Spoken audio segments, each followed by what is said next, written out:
Pain is a universal human experience. Nobody gets through life without it. We all have times when pain enters into our lives. And it can come in a couple of different ways.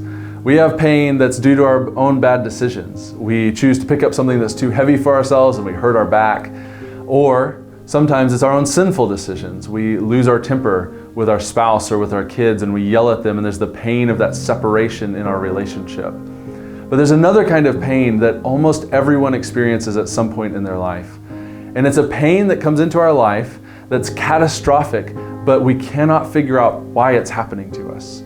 It's that pain of something unexpected that isn't a result of bad decisions. It's not a result of persecution for Jesus.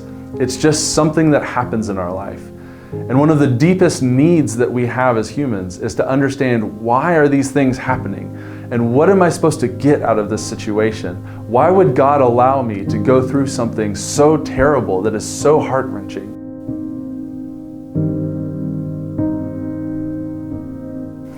I remember a time in my life when Lauren and I had our first pregnancy that resulted in our beautiful daughter, Anna. But originally, there were two. Anna had a twin sister. They were identical twins, and the pregnancy was progressing along. It was high risk, but things were looking good. And then Lauren went in for her 20-week appointment. It was the only one that I missed. And I remember her calling me after it was over. She had been at the doctor's office for hours. And she said, "There's something wrong, and you need to come right away." And what we found out was that Anna and Claire had a problem called twin-to-twin transfusion that was putting both of their lives at risk. And if we didn't do something immediately, they were both likely to die. So we were a couple of days later down in Houston. We were in the surgery room doing an emergency surgery to try to save both of our daughters at the risk of losing both of them. And we didn't know why this was happening to us. It had been difficult for us to get pregnant. We were so glad when we found out we were going to have these two beautiful girls. And here we were in a hospital room facing losing both of them. And what actually happened was that the surgery was successful, but Claire didn't have enough support going to her anymore, and she died in about 15 minutes. And I remember when the doctor told me how the surgery had gone and that Claire was probably not going to make it. In that 15 minutes, I prayed and I begged God, please do something to save my little girl. And in the end, He didn't. And I left that hospital wondering, what did I do to deserve this? Why did this happen in my life? Why am I struggling through a pain that will carry with me for the rest of my life? Understanding that I could have had another daughter that I could raise and enjoy life with, and now I don't. And I am so grateful to God that Anna made it. We are so grateful for who she has become, but I still carry that pain with me and the uncertainty of, why did this happen? Why did God not do something that seems so simple for Him?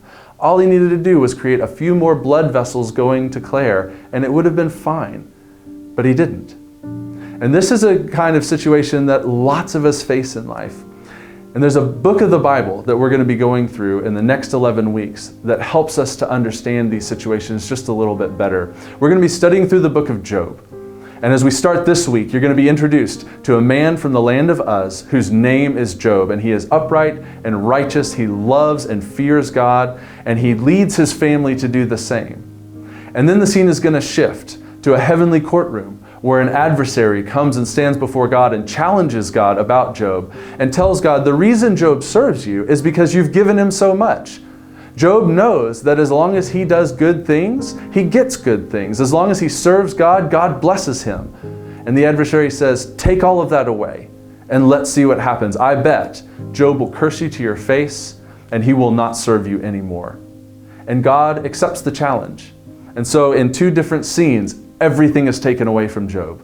He loses his children, he loses his cattle, he loses his wealth, he loses his social status, and then eventually he loses his own health and is left in the dust suffering. And he wonders, why has this happened? And it seems at first that he's handling it very well. He seems very calm and collected in the first few chapters. But as we get into chapter 3, you're going to see the deep emotional turmoil that Job is going through. And over the next few weeks, as we wrestle with Job and his friends who come to comfort him, we're going to understand what it means to walk through situations of suffering with wisdom, and what it means to lean into God even when we don't get the answers that we're looking for. Human suffering is universal and we will all experience it. The question is, how will we choose to walk through it, and who will we choose to trust as we walk through it? So I'm going to hand it over to your leaders now, and let's start our study through the book of Job.